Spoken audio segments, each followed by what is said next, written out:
नमस्कार. तर पिंगा ग पोरी पिंगा या मालिकेच्या आजच्या भागात आपण पाहणार आहोत की मनोज वल्लरीसोबत फोनवरती बोलत असतो.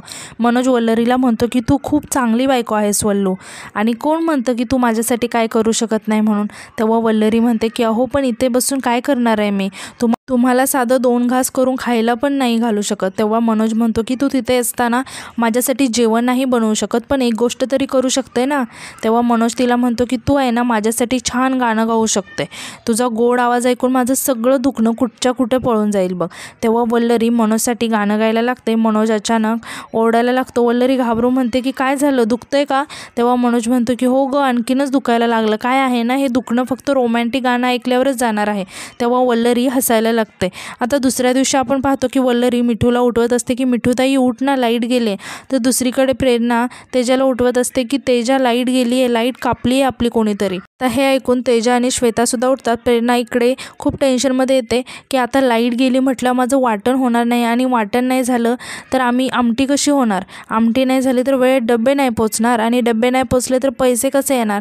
तर इकडे श्वेता खूप रागाने वल्लरीकडे बघत असते. प्रेरणा रडायला लागते. तेव्हा वल्लरी तिला म्हणते की प्रेरणाताई तुम्ही नका काळजी करू, मी आहे ना, मी करीन काहीतरी मदत तुमची. तेव्हा तेजा रागाने म्हणते की हां, लगेच नवऱ्याला फोन करशील आणि सांगशील चालली मदत करायला. तेव्हा वल्लरी म्हणते की तेजाताई मला ते पाट्यावरती वाटण करायला येतं ना, म्हणून म्हणाले मी त्यांना. तर यावर तेजा विचारते की 1 मिनिट, त्या ओट्याखाली पुरातन काळाचा दगड आहे तोच आहे का पाटा, ते काय ते आहे ते, अच्छा त्याच्यावर तू वाटणार आहेस. यावर वल्लरी म्हणते की हो, काय आहे ना, ते आमच्याकडे लाईट जायची ना 4-4 तास, तर मला हेच करावं लागायचं, जमतं मला. यावर प्रेरणा खुश होऊन म्हणते की आहे आपल्याकडे पाटा. वल्लरी म्हणते की चला ना, पटकन दाखवते मी तुम्हाला की कसं करायचं आहे. ती प्रेरणाला घेऊन किचनमध्ये जाते. आता प्रेरणा वल्लरीला पाटावर वंटा काढून देते. हे बघून मिट्टू म्हणते की काय काय येतं यार हिला. हे ऐकून तेजा म्हणते की त्यात काय एवढं रॉकेट सायन्स आहे. तेव्हा प्रेरणा म्हणते की ओ तेजा, पाटावर असं वाटणं सोपं नाही आहे गं. आता प्रेरणा वल्लरीला वाटण्याचं साहित्य देते. इकडे तेजा म्हणते की आज सगळी गडबड झाली यार, आज व्हिडिओ कॉल होता, माझा लॅपटॉपला चार्जिंग नाही आहे, कसं चार्ज करू, व्हिडिओ कॉल कसा करू, प्रॉब्लेम होणार आहे आज ऑफिसमध्ये खूप. तर इकडे वल्लरी वाटण करता करता म्हणते की तेजाताई मी काय म्हणते, मी यांना सांगू का? नाही म्हणजे ते इलेक्ट्रिशियन आहेत ना बोर्डात, टेम्परवरी जॉबला आहेत ना, सांगू का, इलेक्ट्रिशियन आहेत ना ते. यावर तेजा वल्लरीला हात जोडत म्हणते की ए बाई नको हां, नाही तुझा नवरा असेल टेम्परवारी, बुधवारी, शुक्रवारी, खूप मोठा असेल ग तो, पण मी नाही आहे त्याच्या एवढी मोठी, मी करेल माझं, तू कर तुझं वाटावाटी. आता श्वेता म्हणते की मी बघते माझ्या कंपनी अकाउंटमधून काही पैसे काढून बिल भरता येते का ते. हे ऐकून वल्लरी श्वेताकडे बघायला लागते. तेव्हा श्वेता रागाने तिथून निघून जाते. आता प्रेरणा वल्लरीला विचारते की वल्लरी होईल ना गं सगळं व्यवस्थित. आता मिठूसुद्धा म्हणते की मी सुद्धा प्रेरणाताईला मदत करते. आता मिठू किचनमध्ये येते आणि म्हणते की प्रेरणाताई तू गुलाबजाम बनव, आणि ते चिठ्ठीवाल्याला ना जास्तीचं गुलाबजाम नको पाठवूस. यावर प्रेरणा म्हणते की गप गं मिठू, तू काय टाईमपास करतेस, जा दात घास आधी. तेव्हा मिठू तिथून निघून जाते. आता यानंतर आपण पाहतो की वल्लरी कॉलेजला आलेली असते आणि ती अमितशी बोलत असते. तेव्हा अमित तिला म्हणतो की जास्तीचं बिल आल्यावर काय करायचं असतं ते मला माहिती नाही आहे गं, पण आपण विचारूयात कुणाला तरी. त्यावर वल्लरी म्हणते की हो चालेल, थँक्यू बरं का. यावर अमित म्हणतो की थँक्यू काय, त्यात काम तर होऊ दे आधी. आणि कसं आहे या मुंबईमध्ये ना असं लाईट बिलाचे गोंधळ होतच असतात अगं, तू नको टेन्शन घेऊ, होऊन जाईल सॉर्ट आउट. तितक्यात अमितला कोणाचा तरी फोन येतो. तेव्हा अमित फोनवरती बोलता बोलता बॅगेतून एक पॅम्पलेट बाहेर काढतो. तेव्हा वल्लरी त्या पॅम्पलेटकडे बघायला लागते, आणि अमितचं फोनवरती बोलून झाल्यावर वल्लरी अमितला विचारते की ही चिठ्ठी कशाची आहे. तेव्हा अमित सांगतो की काय आहे ना, त्याचं माझी आई आजारी असते ना, म्हणजे आजारीच आहे काही वर्षापासून, त्यामुळे तिच्यासाठी केअरटेकर शोधत होतो, त्याचंच हे आहे. वल्लरी म्हणते की केअरटेकर म्हणजे काळजी घेणारं का, आणि ती खुश होऊन विचारते की असं पण काम असतं का. तेव्हा अमित सांगतो की हो असतं ना, काय झालं, मला ना आईसाठी तिच्याबरोबर 2 तास 3 तास थांबणारं, तिची काळजी घेणारं कुणीतरी हवं आहे. पैसे देईल मी चांगले, तेच बघतोय मी आता, लवकर मिळालं तर बरं होईल. तेव्हा वल्लरी म्हणते की अमित त्या कामासाठी, म्हणजे हे काम जर का मी केलं तर चालेल का. यावर अमित खुश होऊन म्हणतो की तू कर ना, चालेल, आणि मला तर विश्वास पण आहे तुझ्यावर, आणि आईला पण बरं वाटेल, म्हणजे तू जळगावची आहेस ना, तर तिला पण जवळचं वाटेल. वल्लरी म्हणते की मला पण पैशाची थोडी गरज आहे ना, तर मला पण थोडी मदत होईल. यावर अमित म्हणतो की मदत तर खरी मला होणार आहे, तू उद्या ये घरी, मी आईची भेट घालून देतो. तितक्यात वल्लरीला मनोजचा फोन येतो. वल्लरी फोन उचलून अमितला म्हणते की थँक्यू आणि बाय. हे ऐकून मनोज आश्चर्याने विचारतो की थँक्यू का बरं आणि फोन उचलल्या बाय का. यावर वल्लरी सांगते की अहो ते तुम्हाला नाही अमितला बोलत होते. हे ऐकून मनोज थोडासा शांत होतो आणि म्हणतो की अमितला. तेव्हा वल्लरी म्हणते की तो नाही का माझ्या वर्गातला मित्र, तो आला होता. तेव्हा मनोज रागाने विचारतो की तरीसुद्धा तू अमितला थँक्यू का बोलली. यावर वल्लरी काहीच बोलत नाही. इकडे मनोज विचारतो की वल्लरी ऐकतेस ना. वल्लरी म्हणते की हो ऐकते ना, ते काही नाही आमचं असंच काहीतरी बोलणं सुरू असतं. अशाच गप्पा मारल्या आणि ते बाई म्हणाले. मनोज थोडासा नाराज होत म्हणतो की ते अमितला माहिती आहे ना की तुझं लग्न झालं आहे म्हणून. यावर वल्लरी म्हणते की हो माहिती आहे ना आणि त्याचा स्वभावसुद्धा खूप छान आहे, खूप मदत करतो तो माझी. यावर मनोज म्हणतो की मदतीचं नको सांगू ते मला, जरा गोरी गोमटी मुलगी दिसली नाही की येतात असे मदत करायला. यावर वल्लरी म्हणते की अहो नाही तसं काही नाही, ते काय आहे ना त्याची आई आपल्या जळगावची आहे ना म्हणून आमची चांगली मैत्री जुळली आहे, बाकी काय नाही.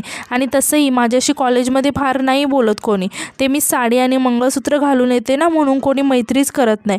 यावर मनोज म्हणतो की वल्लरी एकतर तू भोळी आहेस, त्या पोराच्या मनात काय चाललंय ना ते तुला कळणार पण नाही. लांब राहत जा बरं यांच्यापासून. हे बघ बाकी कोणी बोलत नाही ना म्हणून ही अशी पोरं जवळीक साधण्याचा प्रयत्न करतात वल्लू. ही पुरुषाची जात कशी असते ना तुला माहिती नाही अजून, म्हणून सांगतोय त्यांच्यापासून लांब राहा. वल्लरी खूप टेन्शनमध्ये येते आणि म्हणते की हो असं म्हणून ती फोन ठेवून देते. तर रात्री आपण पाहतो की लाईट नसल्यामुळे सगळेजण खूप वैतागलेले असतात. आता तेजा वल्लरीला म्हणते की काय रडकी वकील, सांगणार होतीस ना नवऱ्याला विजेचं काम करायला. तेव्हा मिट्टू म्हणते की अगं तू तर त्या खादाड कॅफेमध्ये जाऊन बसणार होतीस ना लॅपटॉप घेऊन. तर यावर तेजा म्हणते की अगं किती वेळ बसू, फूडची ऑर्डर देत नाही म्हणून तो वेटर बाजूला येऊन उभा राहतो माझ्या. प्रेरणा काहीतरी वाचण्याचा प्रयत्न करत असते. तेव्हा श्वेता म्हणते की काय गं प्रेरणा, एवढ्या अंधारात काय वाचायला लागलेस तू आता. प्रेरणा म्हणते की काही नाही गं, आज परत डब्यात चिठ्ठी आली आहे ना. यावर तेजा म्हणते की कसली चिठ्ठी. प्रेरणा म्हणते की माझ्या डब्याचा फीडबॅक वाचायचा प्रयत्न करते गं, पण मेली लाईट पण ना आत्ताच गेली, काहीच कळत नाही. आता श्वेता तिथे येते आणि म्हणते की तेजा बघ ना याच्यामध्ये काय लिहिलंय. यावर तेजा म्हणते की अगं बाई मला अंधारात तू दिसत नाहीस आणि ते वाक्य काय वाचायला सांगतेस. आता वल्लरी किचनमध्ये जाऊन एक बॉटल काढते आणि म्हणते की ते काय आहे ना, गावाला आमची अशी लाईट जायची ना तेव्हा मला माझ्या आजीनं शिकवलं होतं की अशी रॉकेलची चिमणी बनवायची असते म्हणून. तेजा म्हणते की चिमणी काय गं, अगं उडून जाईल ना मग ती, असं म्हणून ती हसायला लागते. आता वल्लरी रॉकेलची चिमणी तयार करते. सगळेजण खूप खुश होतात. मिठ्ठू खुश होऊन म्हणते की ॲडव्होकेट जुगार सॉलिड आहे हा ही. आता मिठ्ठू ती चिठ्ठी वाचण्यासाठी प्रेरणाच्या हातातून चिठ्ठी घेते आणि वाचून दाखवते की आजची भाजी जास्त स्पायसी झाली आहे म्हणून एक्स्ट्रा गुलाबजामुनसाठी थांबलो होतो, पण हरकत नाही होईल सवय, थँक्यू. सगळेजण प्रेरणाला चिडवायला लागतात. आता श्वेतासुद्धा मिठ्ठूच्या हातातून चिठ्ठी घेते आणि म्हणते की आई गं याचं अक्षर कसलं भारी आहे गं. आणि श्वेता म्हणते की मला असं वाटतं की तुझ्या त्या समीर सरांपेक्षा हाच जास्त हँडसम असेल बघ. हे सगळं ऐकून प्रेरणा रागाने तिथून निघून जाते. आणि वल्लरी म्हणते की अहो तुम्ही काय करताय, असं का बोलताय, त्यांना वाईट वाटतंय ना त्यांना. तेजा म्हणते की तुला काय करायचं आहे गं. तितक्या श्वेता रागाने वल्लरीला म्हणते की आमच्या मैत्रिणीशी कसं बोलायचं कसं वागायचं हे आम्हाला कळतं, तू नको शिकूस, तुझ्या आधी ती मैत्रीण आहे आमची. असं म्हणून श्वेता आणि तेजा तिथून निघून जातात. आता मिट्टूसुद्धा त्यांच्या पाठी निघून जाते. वल्लरीला खूप वाईट वाटतं. तर इकडे गावी मनोजच्या घरी आपण पाहतो की मनोजची आई देवपूजा करत असते आणि मनोजचा भाऊ आणि बाबा बसलेले असतात. तेव्हा मनोज आणि त्याची बहीण मनीषा येतात. मनोज मनीषाला सांगतो की तुला सांगितलं आहे ना तसंच करायचं, सगळ्यांची काळजी घ्यायची. आणि तो आईकडे येतो आणि आईच्या पाया पडून म्हणतो की माझं आठवड्याभरासाठी काम आहे, झालं की लगेच येतो मी, निघतो आता. मनोजचा भाऊ म्हणतो की मन्या आता चालला आहेस ते सगळं खरं खरं सांगूनच जा ना. यावर मनोज विचारतो की म्हणजे. यावर मनोजचा भाऊ म्हणतो की इथलं चांगल्या पैशाचं काम सोडून कमी पैशाचं काम करायला ठाण्याला चाललाय. तेव्हा मनोजचे बाबा विचारतात की का असं का. तेव्हा मनोजचा भाऊ सांगतो की त्याला त्याच्या बायकोला भेटता यावं ना म्हणून चाललाय तो. यावर मनोजची आई म्हणते की काय रे मन्या, तुझ्या बायकोला भेटता यावं म्हणून तो एवढं चांगलं काम सोडून कमी पैशाचं काम करायला चाललाय. मनोजचा भाऊ म्हणतो की अगं आई आपण त्याची इतकी काळजी करतो तरीसुद्धा आपण वाईट, पण त्या बायकोने तिची भांडी घासायला कपडे धुवायला बोलवलं तरी हा चाललाय तिची सेवा करायला. मोठी वकील होणार आहे ना ती, सेवा तर करावीच लागणार. मनोज रागाने म्हणतो की येतो मी, म्हणून तो जायला लागतो. तितक्यात मनोजची वहिनी येते आणि म्हणते की भाऊजी थांबा, चांगल्या कामासाठी चाललाय ना तर दही साखर खाऊन जा. तितक्यात मनोजचा भाऊ त्यांना थांबवत म्हणतो की वेडी झालीस का तू, चल हो मागे. हे बघून मनोज रागाने तिथून निघून जायला लागतो. तितक्यात मनोजचा भाऊ त्याच्या पाठी येतो आणि त्याला थांबवतो आणि म्हणतो की तुला माझ्या बोलण्याचं वाईट वाटलं असेल, पण आम्ही काही तुझे वैरी नाही आहोत, तुझी काळजी वाटते ना म्हणूनच बोलतोय. अरे मन्या कसं समजवायचं तुला, तो संतोष बघ कसा वेड्यावानी बसलाय असं म्हणून तो तिथे बसलेल्या एका माणसाकडे हात करून दाखवतो. मनोजचा भाऊ म्हणतो की आधीचा संतोष आठव कसा हसत खेळत राहायचा, किती बडबडा होता, सगळ्यांशी चेष्टा मस्करी करायचा. अरे आपल्यासोबत क्रिकेटसुद्धा खेळायचा, पण त्याचं लग्न झालं आणि त्याची बायको गेली पळून दुसऱ्यासोबत. मग सगळे चिडवायला लागले त्याला, मस्करी करायला लागले. तेव्हापासून एकटं राहायला लागला, गप्प बसायला लागला आणि आता तर पूर्ण वेडा झालाय. मनोज रागाने म्हणतो की माहिती आहे मला, नवीन स्टोरी काय आहे त्याच्यात. तेव्हा मनोजचा भाऊ म्हणतो की तुझ्या बायकोला दिली तू मुंबईला पाठवून आणि डोळ्यासमोर असते का ती तुझ्या, तिला ते जे पाहिजे ते करते, ती पाहिजे तशी वागते, पाहिजे त्याच्याशी बोलते. लक्षात ठेव, एक दिवस ती सुद्धा जाईल कोणाचा तरी हात धरून पळून आणि मग तू सुद्धा बसशील त्या संतोषच्या शेजारी, एकाला दोघं.